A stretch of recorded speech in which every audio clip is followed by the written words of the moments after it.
समझेंगे इसके विद्युत सिद्धांत के बारे में, ठीक है, इलेक्ट्रिसिटी सिद्धांत के बारे में। तो सबसे पहला सवाल इसमें मेरा यही रहेगा कि आप लोग बिजली का इस्तेमाल तो बचपन से पैदा होने के साथ ही कर रहे हैं, तो मेरे को ये बताइए कि बिजली या विद्युत आखिर है क्या, उसको आप कैसे समझते हैं? पहला सवाल।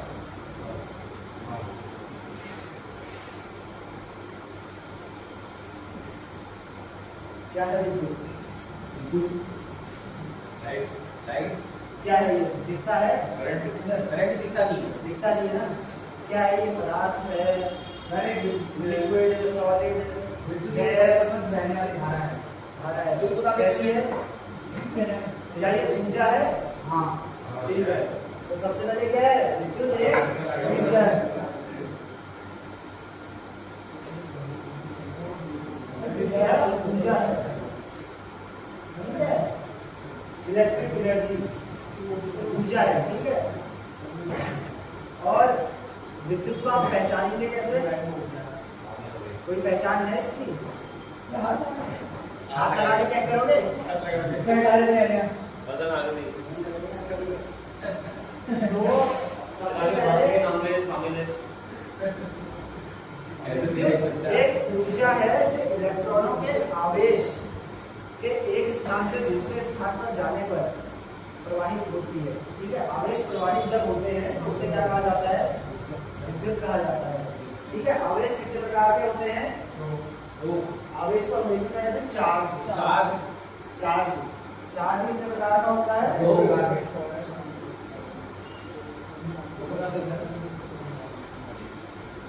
एक हो गया पॉजिटिव, हो गया नेगेटिव। एक हो गया नेगेटिव।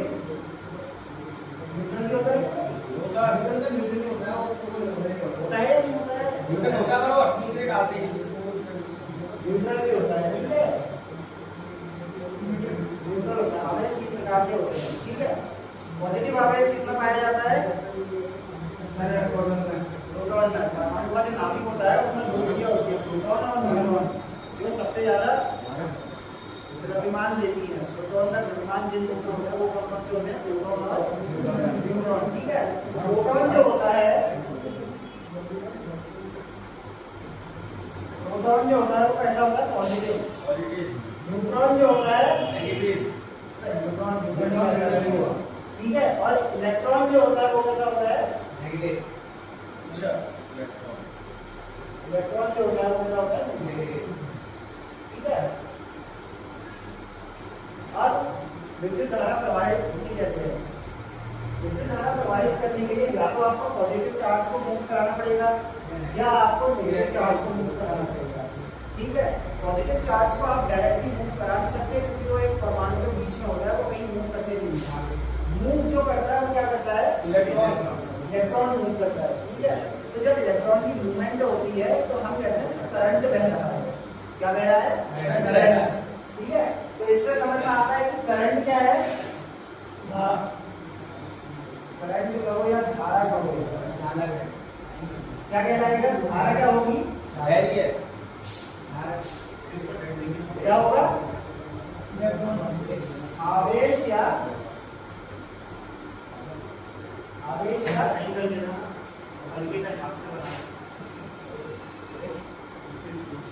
इलेक्ट्रॉन का बहाव।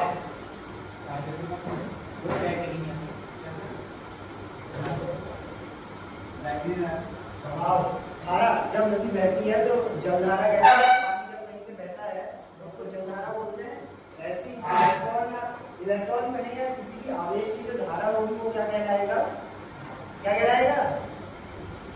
आवेश या इलेक्ट्रॉन का प्रवाह क्या कहलाएगा? क्या कहलाएगा? धारा कहलाएगी, ठीक है, धारा कहलाएगी। यानी कि ये अगर आप देखें तो माना कि अगर मेटल की रॉड है, ठीक है, मेटल की रॉड है, इस पे क्या होगा? अगर हम यहाँ से किसी सोर्स से जोड़ते हैं, उसको किससे जोड़ते हैं? सोर्स, स्रोत समझ लो। स्रोत क्या क्या हो सकते हैं? स्रोत क्या क्या हो सकते हैं? सबसे पहला आपका जब लाइट चली आती है कहीं सीधी बनाते में आपने देखा होगा क्या स्टार्ट होता है? सबसे पहले जनरेटर। जनरेटर क्या है? जनरेटर क्या है? सोर्स है जनरेटर। जनरेटर क्या है? स्रोत है। और या मोबाइल आप लोग चलाते हो, मोबाइल में क्या होता है जो बिजली की सप्लाई को पूरा करता है? बैटरी। यस, जनरेटर या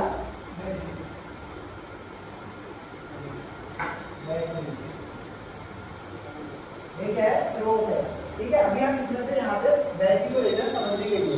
ठीक है, जो हमारे पास बैटरी होती है इसमें दो टर्मिनल होते हैं, आपने देखा होगा, एक पॉजिटिव होता है और एक नेगेटिव। एक पॉजिटिव होता है और एक नेगेटिव। ठीक है, चार्ज हमेशा किस साइड को फ्लो करता है? प्लस। नेगेटिव से पॉजिटिव की ओर। ठीक है, चार्ज हमेशा किस तरफ फ्लो करेगा? देखो, फ्लो कहीं से भी कुछ भी करे, आप लोगों को ध्यान रखना है कि जहां पे चीज ज्यादा होगी वहां से कम की ओर कोई वो बहेगा। ठीक है, आप लोगों ने देखा होगा अगर पानी को आप कहीं पे छोड़ दे रहे हैं तो उस तरफ को बहता है जहाँ पे स्लोप होता है। ठीक है, या तो स्लोप होगा या वो चीज ज्यादा होगी। जैसे टंकी है, दो टंकी अगर बराबर में रखी है, एक टंकी में फुल पानी भरा है और एक टंकी में आधा पानी भरा है, तो फुल वाली टंकी तब तक खाली होती रहेगी जब तक दोनों टंकियों का लेवल बराबर नहीं आता।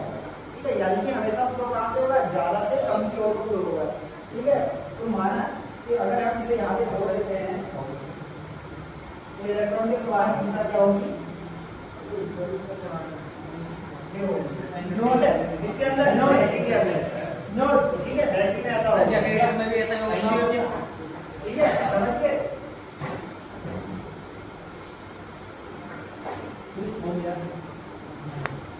ठीक है, समझ गए क्या है कि विद्युत ऊर्जा क्या है? समझ गए परिचय इसका?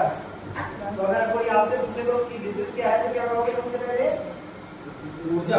सबसे पहले क्या है? विद्युत है ऊर्जा। ऊर्जा है। ठीक है, और अगर फिर आपसे पूछे कि करंट क्या है? आवेश। आवेश या आवेश है। इलेक्ट्रॉन का प्रवाह क्या है? करंट है। ठीक है, इसके बाद ये तो हो गया करंट। अब देखते हैं वोल्टेज को।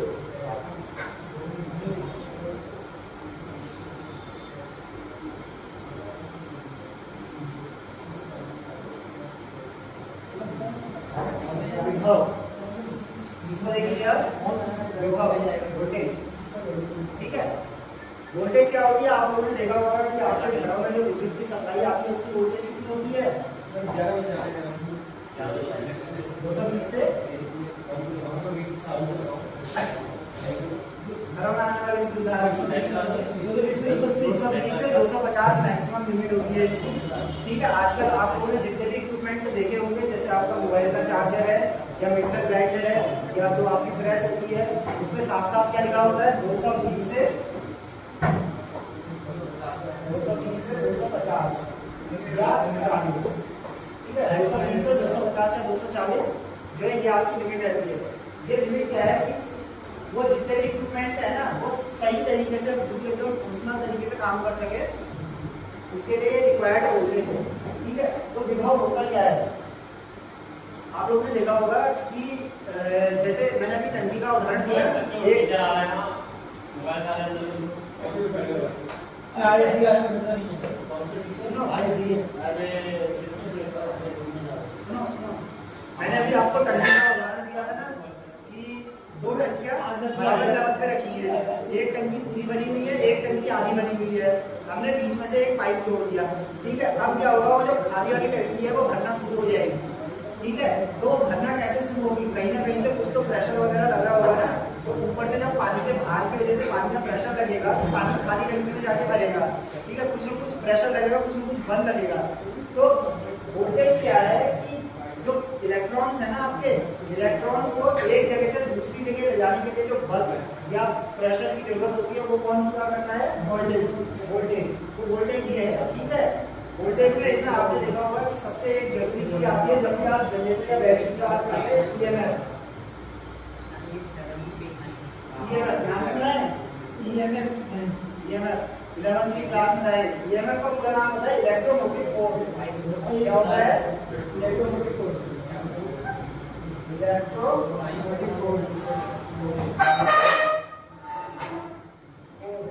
यानी कि जो आपके इलेक्ट्रॉन्स हैं या इलेक्ट्रिसिटी है उसको एक जगह से दूसरी जगह मोबिलाइज करने के लिए, मतलब ले जाने के लिए जो चीजें होती है फोर्स, वो क्या होती है?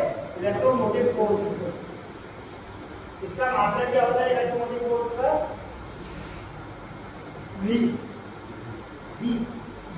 ये प्रतीक है, चिन्ह है। ये काय का चिन्ह होता है कि वोल्टेज का क्या होगा, इलेक्ट्रोमोटिव फोर्स का क्या होगा, वोल्टेज, ठीक है, वोल्टेज इसका मात्रक होगा। करंट का मात्रक क्या होगा, करंट का मात्रक धारा होती है, वो प्रतीक है धारा, आई धारा क्या होगा, एम्पियर होगा, ठीक है। ये रहा। इसके बाद आपने देखा होगा विभवांतर नाम की एक चीज जो होती है,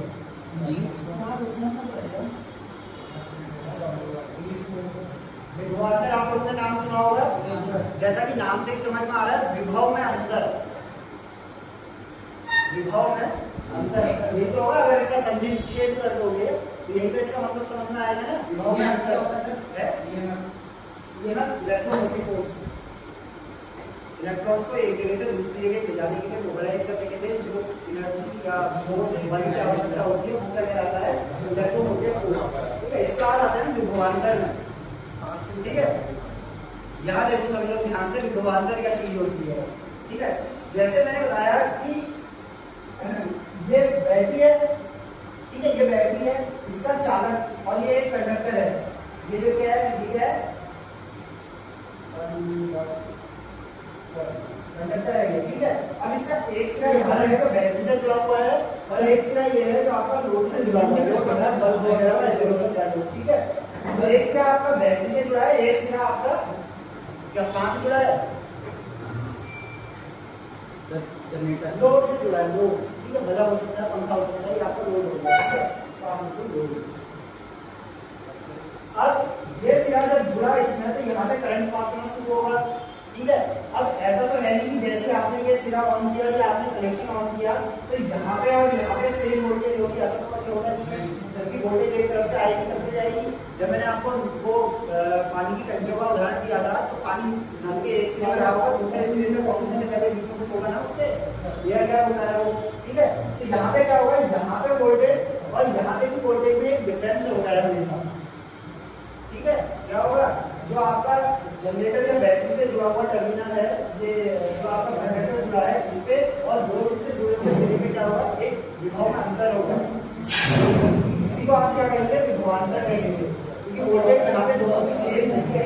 यहाँ पे मान लो अगर आपकी 220 वोल्ट इस बैटरी से करके जो आमतौर पर निकलती है ना 12 वोल्ट मैक्सिमम निकल जाती है, अगर यहाँ पे 12 वोल्ट होगी और यहाँ पे लगभग 6 वोल्ट होगी, तो 12 वोल्ट माइनस 6 वोल्ट अगर आप करेंगे तो निकलेगा 6 वोल्ट, यानी कि 6 वोल्ट यहाँ पे क्या होगा, विभवांतर, विभव में अंतर, ठीक है। विभवांतर की यूनिट क्या होती है, मात्रक क्या होता है विभवांतर का, वोल्टेज होती है, वोल्ट क्या होता है, वोल्ट जो है, तो आपने मतलब लोड तक का जो है उससे पहले वहां पर देखो आपका एक जनरेटर है, अभी के लिए मान लो यहाँ पे ट्रांसफार्मर है, ठीक है। तो ट्रांसफार्मर से आपके पास एक लाइन है, आपके मीटर पे गई, मीटर पे लाइन जाने के बाद इस पे आई स्विच बोर्ड पे, और स्विच बोर्ड के बाद वही लोड मतलब पंखा वगैरह या कुछ भी हो सकता है, ठीक है। तो जैसे आपने स्विच ऑन किया, सर्किट पूरा हो गया।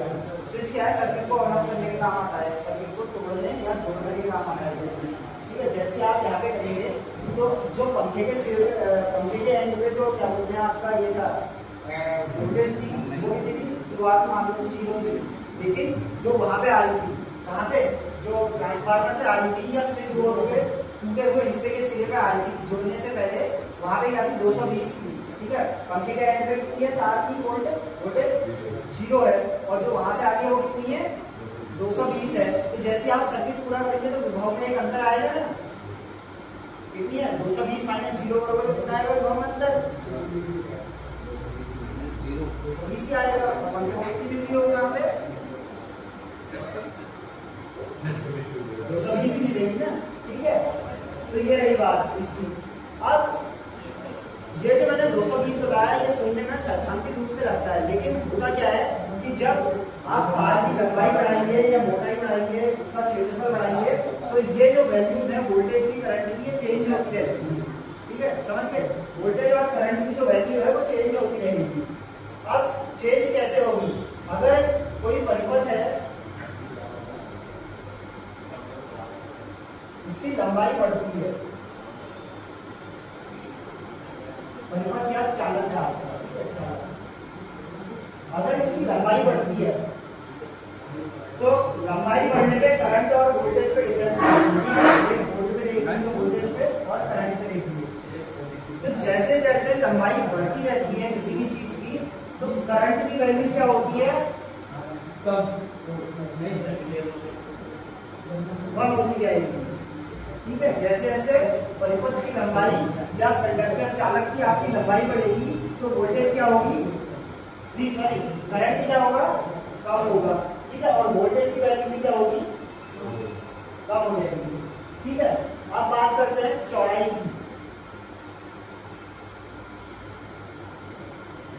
अगर आप किसी चालक की चौड़ाई को बढ़ाते हैं तो क्या होगा, ठीक है, ये आपका चालक, आप इसकी चौड़ाई को बढ़ाते हैं तो जो वोल्टेज और करंट है, वोल्टेज क्या होगा, चौड़ाई बढ़ाने में क्योंकि क्षेत्रफल बड़ा हो गया वोल्टेज को। अब ये सोचो कि पहले आपका ये है चालक, ठीक है, इसकी चौड़ाई क्योंकि इसका व्यास तो इसकी चौड़ाई मान लो अभी, ठीक है, माना ये 10 mm है, माना से 10 mm माना ये 10 mm है, तो इस पे बल लगाना पड़ेगा। फिर हम इसको 10 mm से बढ़ा के बस 100 mm कर देते हैं, तो इस कंडीशन में क्या होगा, उतना ही बल में आप सब चीज मूव करा दोगे या नहीं करा पाओगे, नहीं करा पाओगे ना, बढ़ाना पड़ेगा। तो अगर चौड़ाई बढ़ती है तो वोल्टेज क्या होगी, घट जाएगी। लेकिन अब बात करते हैं करंट की। करंट का क्या होगा, अगर किसी परिपथ की या चालक की चौड़ाई जो है वो बढ़ जाती है तो क्या होगा, करंट बढ़ जाएगा। क्यों बढ़ जाएगा, ये सुनो।